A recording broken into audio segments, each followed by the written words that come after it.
January basketball always tells the truth because by now the league knows who you are, and suddenly the conversation around Oklahoma City isn't how good are they, it's actually this: were the Thunder dominant or were they just early? Because no one saw an OKC finals run coming. Going to that strong hand. By the time teams realized they were real, it was already too late. By this year, that surprise is gone. Now the NBA is ready. This is not a criticism of Oklahoma City. It's the opposite. This is what happens when the league respects you, when teams stop reacting and start preparing. When OKC comes to town, they're no longer the young team with energy, they're the team you circle on the calendar. From surprise to scrutiny, that's where championships are either built or quietly exposed. Early in the season, teams reacted to Oklahoma City. They tried to match pace. They tried to survive the energy. They tried to figure out as the game unfolded. But that phase doesn't last forever. Now teams have nearly 2 full seasons of film. Drive maps, shot charts, late clock tendencies, help side timing. Some teams have even reshaped lineups just to match OKC's physicality and speed. This isn't regular season defense anymore.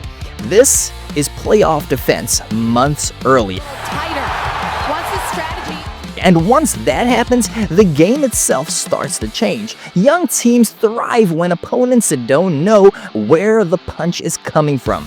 They struggle when opponents know exactly where to stand. That doesn't mean Oklahoma City got worse, it means the league stopped guessing. And when the league stops guessing, the game slows down. And that's where youth gets tested, because Oklahoma City is still one of the youngest core teams in the NBA, and that youth gives them real advantages.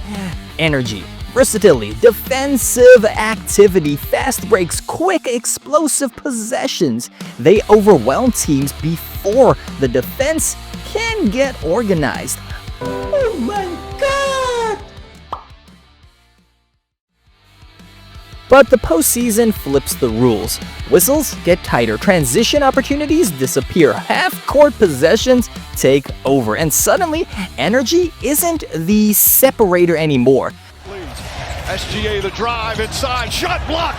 Siakam. The playoffs don't reward speed, they reward patience, and that's why young teams don't usually get blown out in the postseason.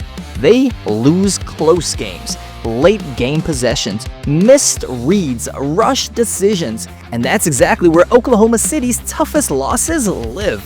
Not in talent gaps, in execution gaps.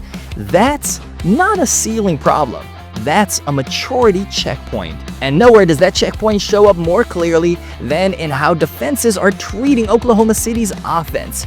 Every contender eventually hears the same message from the league: you're not beating us that way. Defenses are already sending that message to OKC. They're loading earlier help.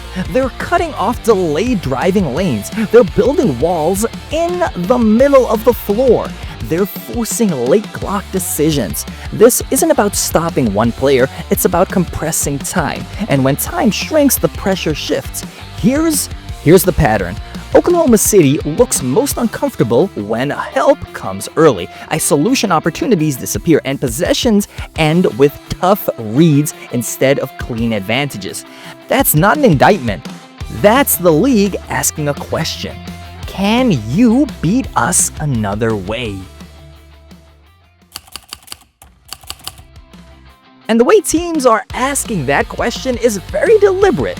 Watch how disciplined opponents play Oklahoma City right now. They don't overpress, they don't gamble, they don't panic, they bring delayed help, they take away the middle, they force the ball to move side to side. And then they say, if you're going to win, the rest of the roster has to beat us. That's playoff basketball, and that's the environment Oklahoma City is stepping into.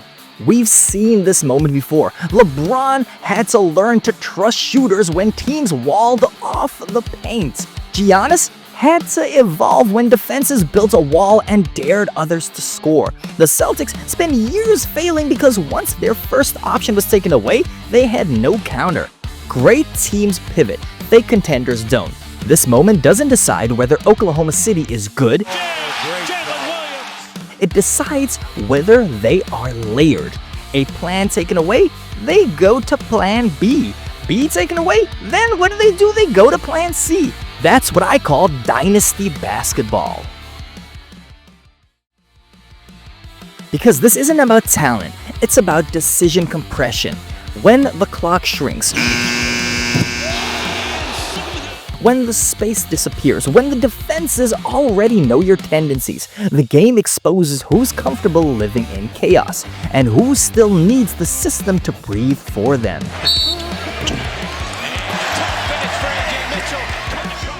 So no, the Thunder weren't a fluke, and no, they haven't been figured out. They've reached the moment that every real contender reaches. The moment where the league says, "We see you. Now prove it again, differently."